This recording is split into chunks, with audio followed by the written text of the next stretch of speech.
देखिए एक नंबर में दिया है संख्या। क्या दिया है?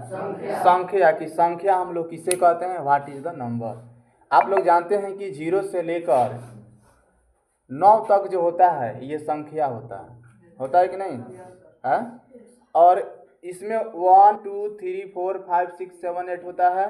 इस तरह से जाते जाते जाते जाते 9 तक जाता है, 9 तक। इसी को हम लोग क्या कहते हैं? संख्या कहते हैं। कोई दिक्कत? तो अगर कोई पूछेगा कि संख्या कितने होते हैं तो क्या बोलिएगा? 0 से लेकर 9 तक। टोटल को काउंटिंग करेंगे तो 10 गो हो जाएगा। कितना हो जाएगा? 10 गो। लेकिन 10 जो हम लिखेंगे वह शामिल उसमें नहीं होगा। समझ में आ रहा है? एक बार का बात है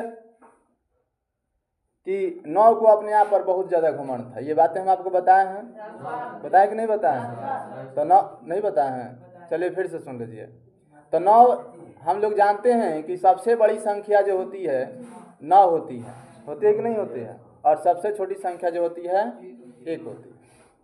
एक बार का बात है 9 को अपने आप पर बहुत ज़्यादा घमंड था। 9 का किया, खींच के एक हाथ मारा 8 को। 8 बोला कि भाई तूने मुझे क्यों मार दिया? तो 9 कहा कि भाई देखो, जो बड़ा होता है ना उसका हक होता है छोटे को मार देना। 8 कहा कि हमने कोई गलती नहीं किया फिर भी तूने मार दिया।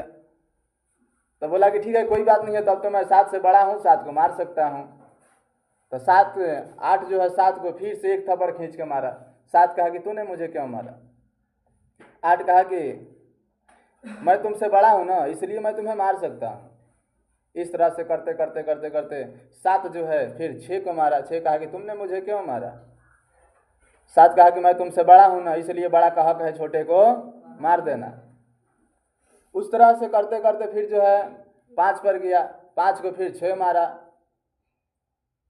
फिर 5 जो था 4 को मारा। फिर 4 जो था 3 को मारा। 3 कहा कि भाई तूने इतना कस के मुझे क्यों मार दिया? तो 4 कहा कि मैं बड़ा हूं ना तुमसे इसलिए तुम्हें मार सकता हूं। फिर 3 जो था तब तो 3 को बहुत ज़्यादा घमंड हो गया। एगो तो वो अपने थुथुर संख्या 3 करता नहीं है किसी से, तो 3 मार दिया किसको? 2 को। 2 कहा कि भाई तूने मुझे क्यों मारा? मैं तो सीधा साधा आदमी हूँ, मैं कि मुझे कोई भी काट देता है, एक भी काट देगा और मैं अब स्वयं से भी कट जाऊंगा। तो 3 कहा कि मैं तुमसे बड़ा हूँ इसलिए तुम्हें मार सकता हूँ।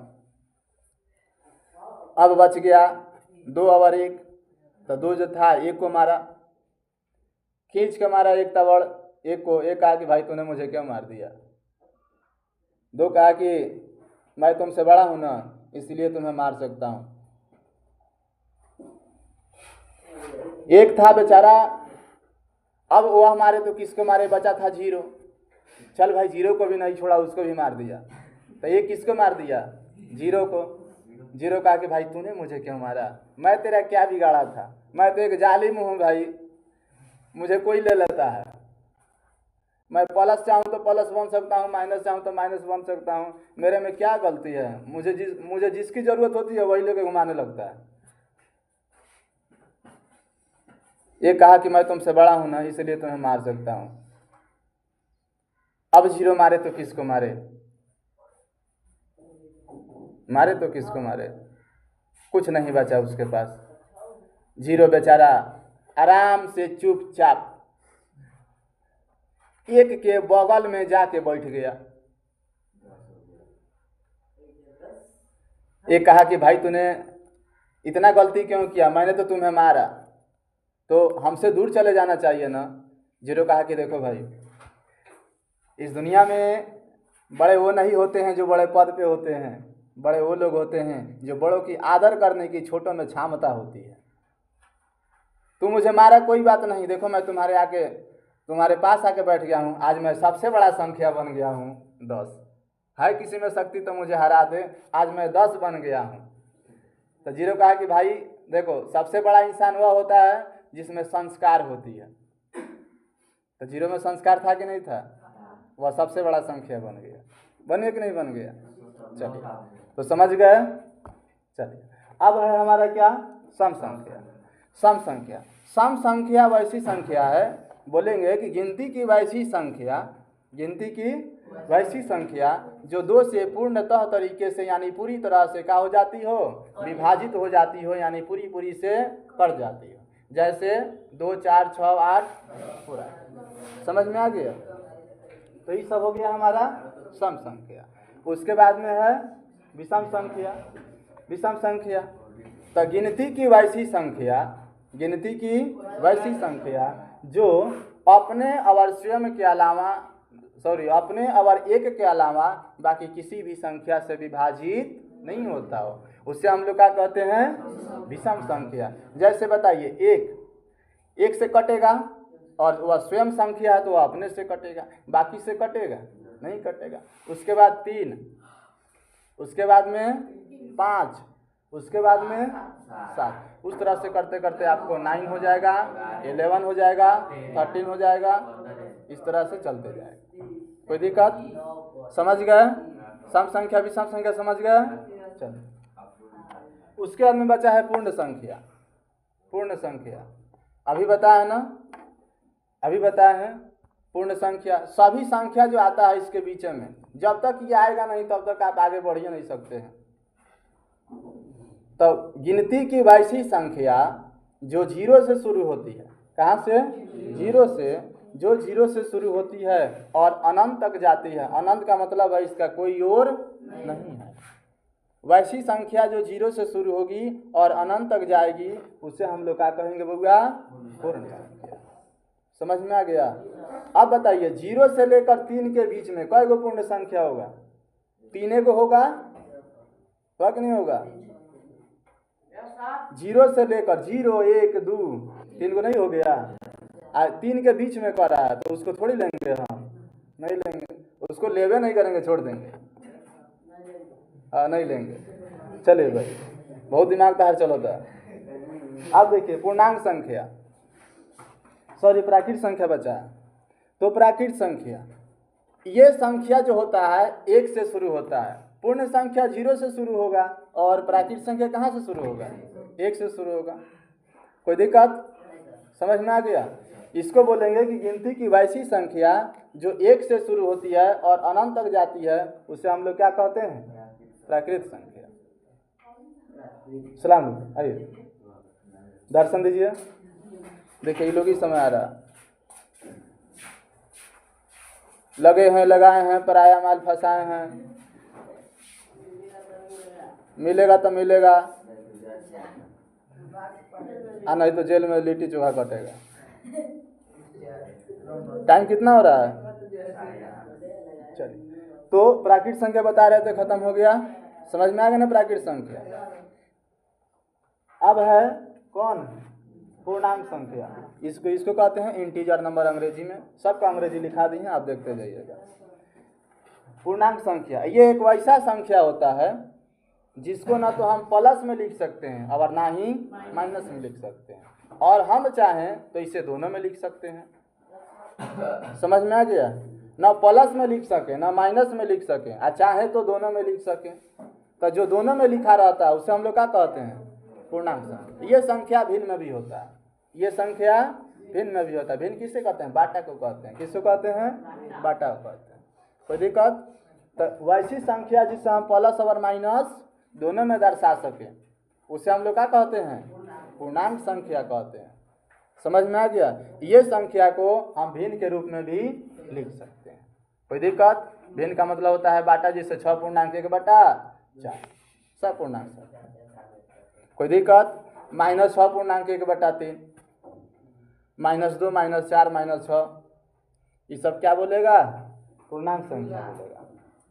कोई प्रॉब्लम? कोई दिक्कत है? नहीं दिक्कत है। अब है ऋणात्मक संख्या और धनात्मक संख्या। तुम बहुत ही लेट करके आवत है, तुम बहुत लेट आवत, इतना लेट करके नहीं आती। ऋणात्मक संख्या और धनात्मक संख्या, निगेटिव एंड पॉजिटिव, यही ना? Negative number, positive number. अब समझिए, ऋणात्मक संख्या जो होता है हम इसे माइनस में लिखते हैं, धनात्मक संख्या जो होता है हम उसे प्लस में लिखते हैं। हो गया, नहीं समझ में आ जाएगा। लिखेंगे गिनती की वैसी संख्या जिसे हम ऋणात्मक रूप यानी घटाव के रूप में दर्शा सकें, उसे हम लोग क्या कहते हैं, ऋणात्मक संख्या निगेटिव इंटीजर, धनात्मक संख्या पॉजिटिव इंटीजर। जिसको हम प्लस के रूप में, जिस पर धन आवेश होता है, उसे हम लोग क्या कहते हैं, पॉजिटिव नंबर यानी धनात्मक संख्या, जिसको हम प्लस के रूप में लिख सके। कोई दिक्कत? चलिए उसके बाद में देखिए, अब है भाज्य संख्या। भाज्य संख्या, भाज्य संख्या और एक अभाज्य संख्या। देखिए भाज्य संख्या का परिभाषा मिलता जुलता रहता है सम संख्या से। किससे मिलता है? सम संख्या से। जबकि अभाज्य संख्या का परिभाषा विषम संख्या से मिलता है। लेकिन इसमें अंतर यही होता है कि इसमें जुड़वा हो जाता है। समझ में आया? जिसका 2 गुणनखंड होगा, 1 गुणनखंड नहीं, जिसका 2 गुणनखंड होगा वह भाज्य संख्या कहलाएगा, और जिस संख्या का 2 गुणनखंड नहीं होगा वह भाज्य संख्या कहलाइबे नहीं करेगा। जैसे बताइए 4, अगर 4 का हम गुणनखंड करेंगे तो 2 गुना 6 का कीजिए, 2 गुना 3, 3 गुना 3 9 हो गया ना, 2 गुना 3 कट जा रहा है कि नहीं? 2 से भी कट रहा है, 3 से भी कट रहा है। तो जिस संख्या का 2 गुणनखंड निकल जाएगा उसको हम लोग भाज्य संख्या कहेंगे। कोई दिक्कत? जबकि अभाज्य संख्या एक और अपने के अलावा बाकी किसी भी संख्या से नहीं कटेगा। कोई दिक्कत? चलिए अब क्या है, परिमेय संख्या, अपरिमेय संख्या। ये तो और भी आसान है। परिमेय संख्या को हम बाटा के रूप में लिखते हैं, अपरिमेय संख्या को बाटा के रूप में नहीं लिखते हैं। तो लिखेंगे वैसी संख्या, परिभाषा होगा वैसी संख्या जिसे हम p बाटा q के रूप में लिख सके। p बाटा q के आप लोग के 9th के बुक में दिया है, देख लीजिएगा। p बाटा q के रूप में दिया लिखा जा सके, उसको हम लोग क्या कहते हैं, परिमेय संख्या। p बाटा q का मतलब होता है भिन्न के रूप में बाटा, क्या बाटा। कोई दिक्कत? बाटा के रूप में लिख सकते हैं, उसे क्या कहते हैं, परिमेय संख्या। परिमेय संख्या रूट के अंदर कभी भी नहीं रहता। परिमेय संख्या को हम रूट के अंदर नहीं लिख सकते हैं, दशमलव में नहीं लिख सकते हैं। कोई दिक्कत? चलिए अब हो गया हमारा अपरिमेय संख्या। कौन हो गया? अपरिमेय। अपरिमेय संख्या देखिए, अपरिमेय संख्या को हम बाटा के रूप में नहीं लिख सकते हैं। क्या कर सकते हैं? नहीं लिख सकते हैं। ये संख्या जो होता है रूट के अंदर रहता है, दशमलव में हो सकता है। ये सब संख्या अपरिमेय संख्या कहलाता है, इरेशनल नंबर। कोई दिक्कत? कोई दिक्कत है? चलिए पूरा के पूरा समझ में आ गया। अब एक एक करके फिर से आपको लिखा दे रहे हैं, लिखते जाइए। देखो जल्दी जल्दी।